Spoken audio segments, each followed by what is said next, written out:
ইয়া সাহিবি লা তাগতার বিতানাউমিন ফাল-উমরু ইয়ানফাদ ওয়ান-নাঈমু ইয়াজুলু ইযা হামালতা আলাল কুবুরি জানাযাতান فاعلم بأنك بعدها محمول আল্লাহর বান্দা বলেন, এরে বান্দা আমার, তুমি এই দুনিয়ার চাকচিক্য দেখে দুঃখায় পতিত হয়ে যেও না, দুঃখায় পড়ে যেও না।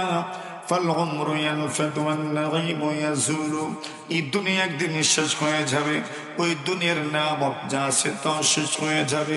ইযা হামালতা আলাল কুবুরি জানাযাতান, যখন তুমি কবরে কোনো জানাজা নিয়ে যাবে, কবরস্থানের দিকে মসজিদের খাটিয়ার উপরে করে কোনো জানাজা নিয়ে যাবে, আল্লাহর বান্দা বলেন, তখন তুমি স্মরণ করো, তখন তুমি মনে রেখো, তখন তোমার দিলে যেন ওই কথাটা উদিত হয়, ফাআলাম বিআন্নাকা বা'দাহা মাহমুল।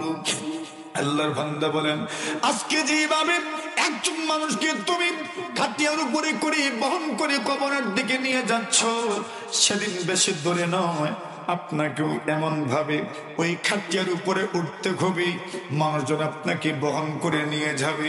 ওই কথাটা স্মরণ করে দেওয়ার জন্য বলছেন, যাও যাও জানাজায় অংশগ্রহণ করো।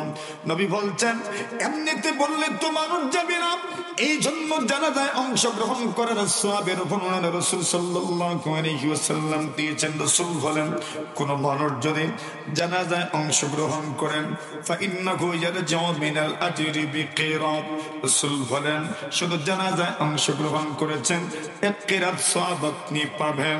জানাজায় অংশগ্রহণ করার পরে যদি মৃত্যুর পরে জানাজায় অংশগ্রহণ করেছেন, দাফন কাফনেও যদি আপনি অংশগ্রহণ করতে পারেন, রাসূল বলেন, আল্লাহর বান্দা 2 কিরাত সওয়াব নিয়ে ফিরে আসবে। মিসলাল জাবালাইনিল আযীমাইন, বড় দুটি পাহাড় আপনার নেকির পাল্লায় উঠাইলে যে পরিমাণ ওজন হবে, জানাজা এবং দাফনে অংশগ্রহণ করার এই পরিমাণ সওয়াব দেওয়া হবে। দুটি পাহাড় আপনার নেকির পাল্লায় উঠালে যেই পরিমাণ ওজন হবে, শুধু জানাজা আর দাফনে অংশগ্রহণ করলে এই পরিমাণ সওয়াব আল্লাহ আপনার আমলনামায় দিবেন। কেন বলছে? যেন মৃত্যুর কথা স্মরণ হয়। রাসূল বলছেন, যাও কবর জিয়ারতে যাও। কুনতু নাহাইতুকুম আন জিয়ারাতিল কবর, নবী বলছেন, আমি তো প্রথম তোমাদেরকে কবর জিয়ারত করার থেকে বাধা প্রদান করেছিলাম। আলা ফাজুরুহা, এবার অনুমতি দিলাম কবর জিয়ারত করু। ফাইন্নাহা তুযাক্কিরুল আখিরাহ, কবর জিয়ারত মানুষকে আখিরাতের কথা স্মরণ করায় দেয় এবং কবর জিয়ারত মানুষকে দুনিয়া বিমুখ করে দেয়। সুবহানাল্লাহ। মৃত্যু এমন এক সত্য, যে সত্যকে আজ পর্যন্ত কেউ অস্বীকার করতে পারছে কোনদিন? পারবেও না। মৃত্যু মুমিনের জন্য তো উপহার স্বরূপ। রাসূল বলছেন, আল মাউত তুহফাতুল মুমিন, মৃত্যু হচ্ছে মুমিনের জন্য উপহার স্বরূপ, মুমিনের জন্য তোহফা, মুমিনের জন্য উপহার। আপনারা বলবেন, মৃত্যু আবার উপহার হইব কেমনে? মৃত্যু আসে আর আমাদের আত্মীয় স্বজনদেরকে নিয়ে যায়, ওটা কি উপহার হইল? কথা বলে বুঝেন না। রাসূল বলছেন, আল মাউত, মউত কি বলে? তুহফাতুল মুমিন, মউত হচ্ছে মুমিনের জন্য তোহফা। মউত মুমিনের জন্য তোহফা। বাস্তব কথাটার বাস্তবতা আছে। কেমনে? এই দুনিয়াতে প্রথম থেকে আজ পর্যন্ত যারা প্রথম দিন থেকে ছিলেন, পরে যদি এখনো থাকতেন, তাহলে নতুন কোন মানুষ নতুন কোন পদে যাওয়ার সুযোগ আছিল না। আজ থেকে 10 বছর আগে, 100 বছর আগে, 200 বছর আগে যে ইমাম সাহেব ছিলেন, ওই ইমাম সাহেব যদি ইমামতিতে থাকতেন, ওনার যদি মৃত্যু হইতো না, তাহলে এই জায়গায় আর কারো যাওয়ার সুযোগ ছিল? তো যদি যাইতে পারতেন না, তো আরো যে প্রতিভা সম্পন্ন মানুষ দুনিয়াতে আছে, ওটা বুঝলেন না কেন? এজন্য বলছেন, মৌতের মাধ্যমে মানুষের প্রতিভা বিকশিত হয়। কারণ একজন যায়, ওনার স্থলাভিষিক্ত অন্য কেউ হয়, বোঝা যায় আগে উনি যেভাবে পরিচালনা করেছেন, ওনারাও তো এরকম করতে পারতেছে। জোরে বলেন না সুবহানাল্লাহ।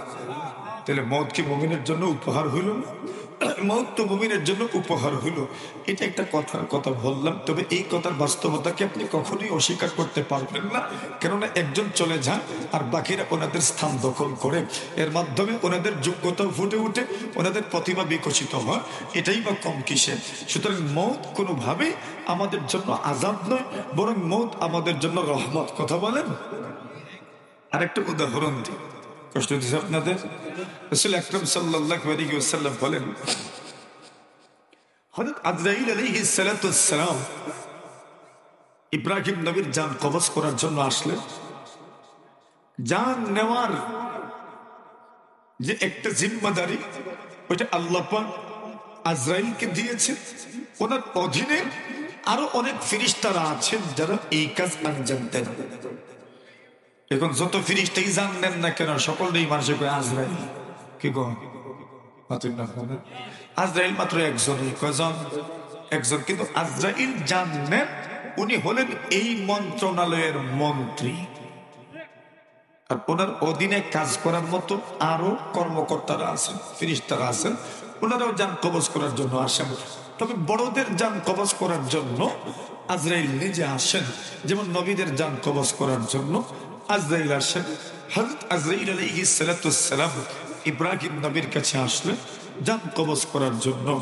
ইব্রাহিম নবী আজরাইলকে প্রশ্ন করলেন, আপনি এসেছেন আমার জান নিতে, অথচ আল্লাহ কোরআনে আল্লাহ ঘোষণা করেছেন ওয়াত্তাখাযাল্লাহু ইব্রাহিমা, মাশাআল্লাহ, আল্লাহ পাক ইব্রাহিমকে কি সাব্যস্ত করেছেন? যারা কান এজন্য মানুষ ইব্রাহিম নবীর পরে কি বলে? ইব্রাহিম খলিলুল্লাহ। ইব্রাহিম খলিলুল্লাহ মানে কার বন্ধু? আল্লাহর বন্ধু। ইব্রাহিম নবী বলেন, আল্লাহ আমাকে বন্ধু বানাইলেন, আবার বন্ধু বানাইয়া বন্ধু হইয়া বন্ধুর জান নিতে আপনাকে পাঠাইলেন কেমনে? দেখেন যে আপনার যুক্তি ধরেনি, কথা বুঝেন? বন্ধু কি বন্ধুর জান নেয়? বন্ধু বন্ধুর জান নেয়? বন্ধু তো বন্ধুকে মারে না, বন্ধু তো বন্ধুকে হত্যা করে না। আল্লাহ আমাকে বন্ধু বানাইলেন, আবার আমার জান নেওয়ার জন্য আপনাকে পাঠাইলেন। আমার তো বুঝে আসে না কেন আপনাকে আমার জান নেওয়ার জন্য পাঠাইলেন। আজরাইল বলেন, আমি কি উত্তর দিব? আল্লাহর কাছে যাই। আল্লাহ পাক ইব্রাহিম প্রশ্ন করেছেন, আরাআইতা খালিলান ইয়াকবিদু রূহা খালিলিহি, দুনিয়াতে এমন কোন বন্ধু কি তুমি দেখেছো যেই বন্ধু তার বন্ধুর জান কবজ করতে চায়? আল্লাহ আমাকে বন্ধু বানাইলেন, বন্ধু হয়ে বন্ধুর জান কবজ করার জন্য আপনাকে কেমনে পাঠাইলেন? আল্লাহ পাক জবাব দেন, এরে আজরাইল, ইব্রাহিমকে তুমি জানায় দিও, আরাআইতা খালিলান ইয়াকরাহু লিকা খালিলি, এই দুনিয়াতে তুমি এমন কি কোন বন্ধু দেখেছো যে বন্ধু তার বন্ধুর সঙ্গে সাক্ষাৎ করতে চায় না?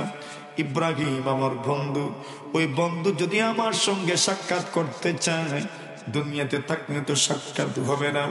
আল মাউতু জাসরুন ইউসিলুল হাবিবা ইলাল হাবিব, মৌত এমন একটা পুলের নাম, এমন একটা ব্রিজের নাম, এক পারের বন্ধুদেরকে অন্য পারের বন্ধুর সঙ্গে মিলায় দেয়। ওই পুল ব্রিজ মিলায় দেয়। পুল যদি থাকে না, এক পারের বন্ধু আরেক পারের বন্ধুর সাথে সাক্ষাৎ করতে পারে না। কথা বলেন ঠিক কিনা? এই জন্য আল্লাহ বলেন, আজরাইল ইব্রাহিমকে জানার দিও, আরাআইতা খালিলান ইয়াকরাহু লিকা খালিলিহি, এমন বন্ধু কি তুমি দুনিয়াতে দেখেছো যেই বন্ধু তার বন্ধুর সঙ্গে সাক্ষাৎ করতে চায় না?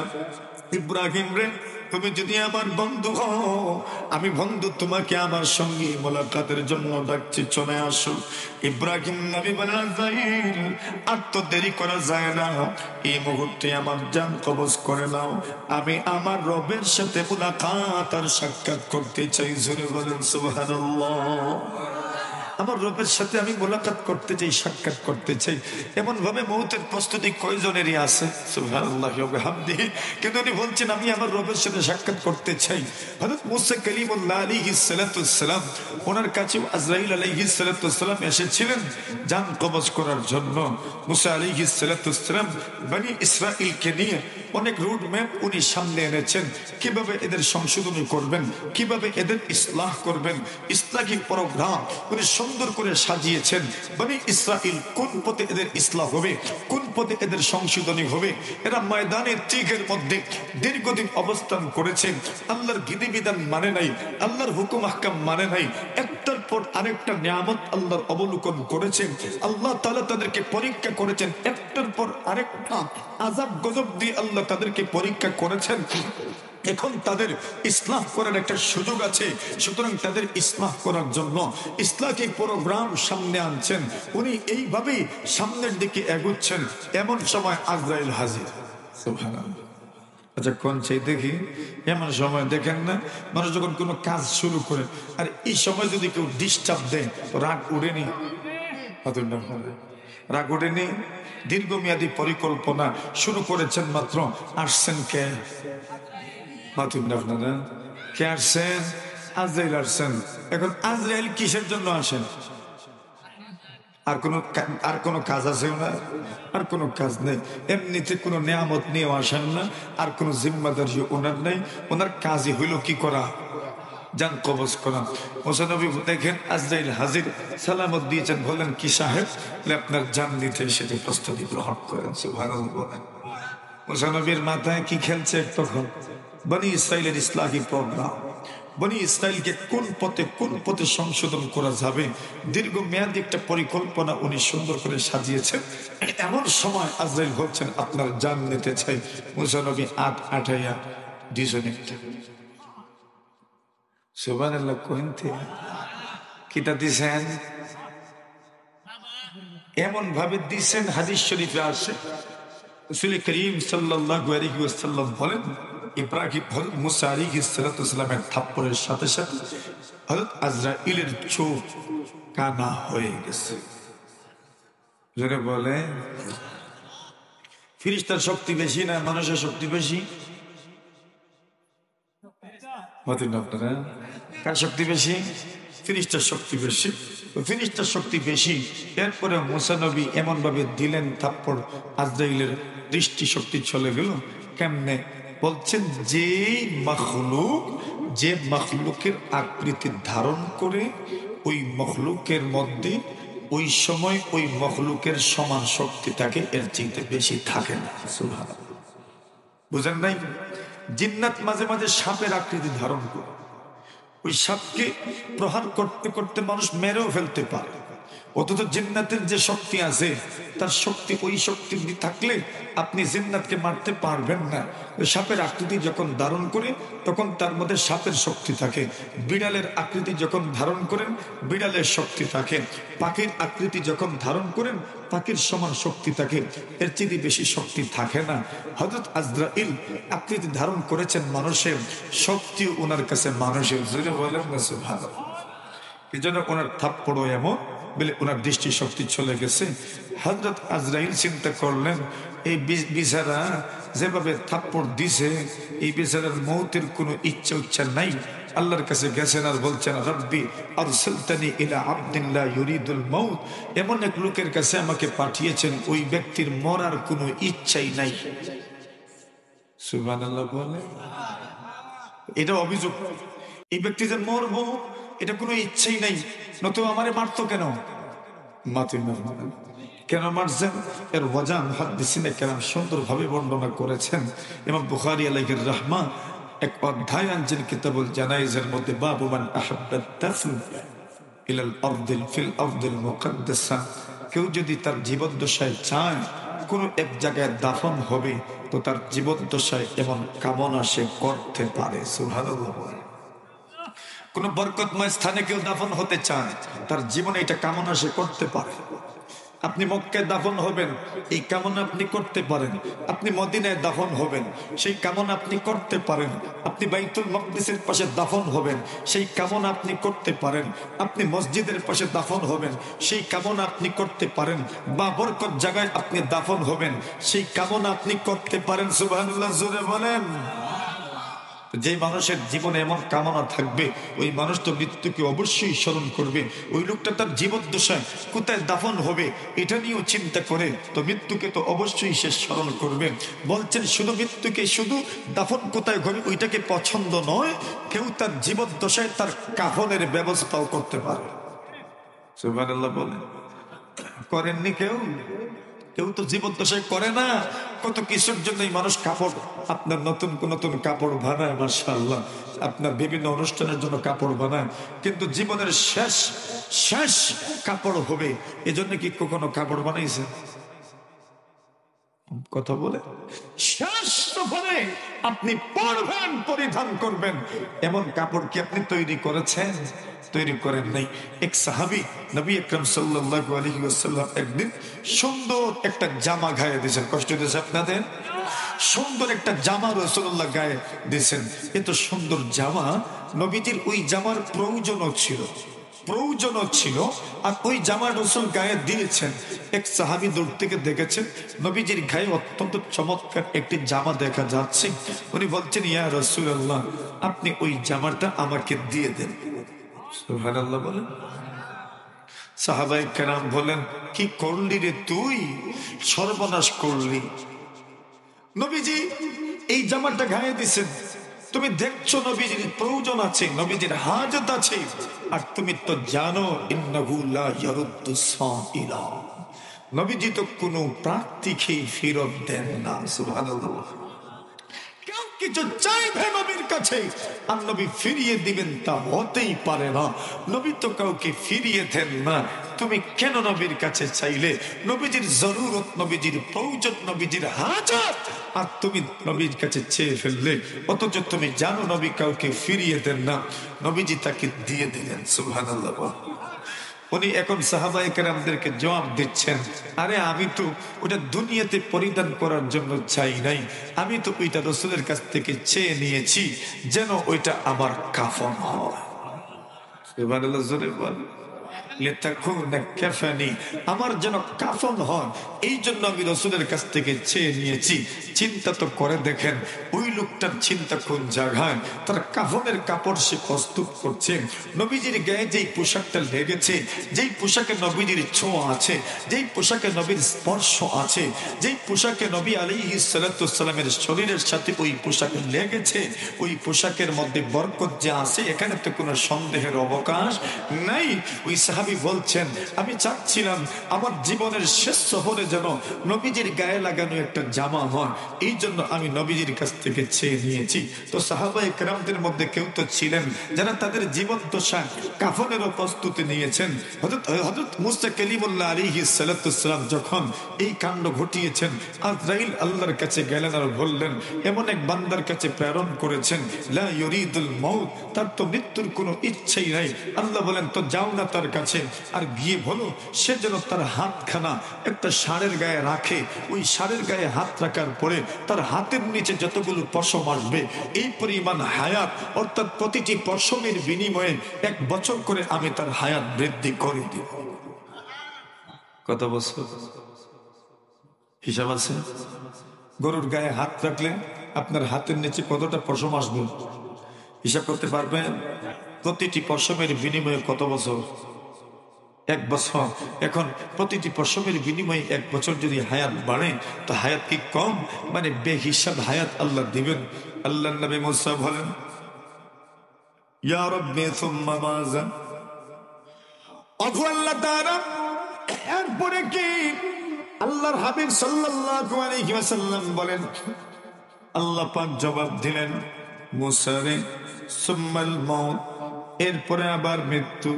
মুসা আলাইহিস সালাতু ওয়াসসালাম বলেন, এত লম্বা জিন্দেগি হায়াত পাওয়ার পরেও যদি মরতে হয়, তবে আর পরে কেন? এই মুহূর্তেই আবার জান আপনি কবজ করে নেন। সুবহানাল্লাহ। চলে গেলেন। তবে উনি একটা দাবি করেছিলেন, আল্লাহ বাইতুল মাকদিসের একদম নিকটে আমাকে নিয়ে যেও। হুজুরে বলেন না সুবহানাল্লাহ। যে যেখানে মারা যাবেন ওইখানেই দাফন হবেন। সাধারণত যাকে যেখানে দাফন করা হবে উনি সেখানেই সাধারণত মারা যান। তো বলছেন, আল্লাহ আমাকে বাইতুল মাকদিসের দিকে একটু ভিড়ায় দিয়ে কম পক্ষে যদি দূরেও রাখেন এক ইটার পরিমাণ দূরে রাখেন। সুবহানাল্লাহ। এটা বুঝেননি আপনারা? কিতা বুঝছেন নি? এখন কত দূর যাইব মনে করেন? কত হাত? 200।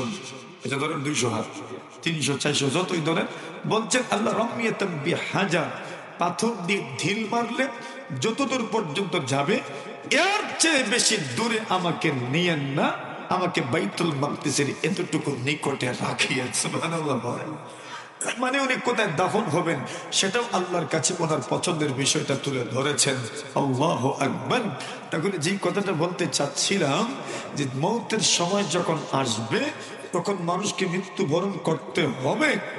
এই মৃত্যুটা মানুষের হবে আল্লাহর সাথে তার মোলাকাতের জন্য। কিভাবে মোলাকাত হবে আল্লাহ তাআলা কোরআনে মাজিদের মধ্যে সেই বিষয় আমাদের সামনে অত্যন্ত সুন্দরভাবে উপস্থাপন করেছেন। কথা তো আর দীর্ঘায়িত করা যাবে না, খুব লম্বা কথা, এক বিষয় তো বলা যাবে না। মোটামুটি মৌতের ব্যাপারে কিছুটা ধারণা আমাদের হইল। তো সবচেয়ে বড় ধারণা কি হয়েছে যে মৃত্যুর সময় যখন চলে আসবে তখন আর কোনো রেহাই আছে? সুপারিশ চলবো, সুপারিশ চলবো। হযরত আদম আলাইহিস সালাম সন্তান দাউদকে 40 বছর দিয়েছিলেন, বয়স ছিল তার মোট 1000। 40 দেওয়ার পরে থাকলো মাত্র 960 বছর। আজরাইল তো 960 বছরে হাজির। আদম নবী 40 বছর ছেলেকে দিয়ে ভুলে গেছেন, উনি যে 40 দিচ্ছেন। হযরত আজরাইল 960 বছরে উপস্থিত। আদম নবী বলেন, আপনি ওর সময়ে কেন আসলেন? সুবহানাল্লাহ। ওর সময়ে, আচ্ছা ওর সময় আসছেন না সময়ই আসছেন? সময়ই আসছেন, সময়ই এসেছেন। আদম নবী বলেন আপনি ওর সময় এসেছেন। বলে কেমনে? বলে আমার এখনো 40 বাকি। আজরাইল বলে কোনো বাকি নাই, এই মুহূর্তে আপনার জান কবজ করা হবে। বলে কেন? আমার না 1000। বলে আপনি 40 আপনার সন্তান দাউদকে দিচ্ছেন। আদম নবী এটা তো আমার মনে নাই। সুবহানাল্লাহ। আদম নবী ভুলে যান, ভুলে গেছেন, এজন্য ওনার সন্তানেরাও অনেক কিছু ভুলে যায়। কথা বলেন ঠিক না ঠিক? এরপরে আজরাইল যখন বলেন না আপনি দিছেন মনে করেন, আদম নবী কোন আমি দিছিই না, শিকার। আল্লাহ রাসূল বলেন আনকারা আদম ফাআনকারাত যুররিয়াতুহু, আদম অস্বীকার করেছেন, এই জন্য ওনার সন্তান অস্বীকার করে। তো আজরাইল টাইম মেনটেন করেননি, টাইম মেনটেন করেননি। এরা আজরাইল টাইম মেনটেন করেন, টাইম পুরা টাইমেই যান, একটু এদিকও হয় না সেদিকও হয় না। আজরাইল আলাইহিস সালাম জান কবজের মন্ত্রণালয়ের জিম্মাদার। এক ব্যক্তি প্রশ্ন করে পুলিশ যখন ধরতে আসে, গ্রেফতার করতে আসে,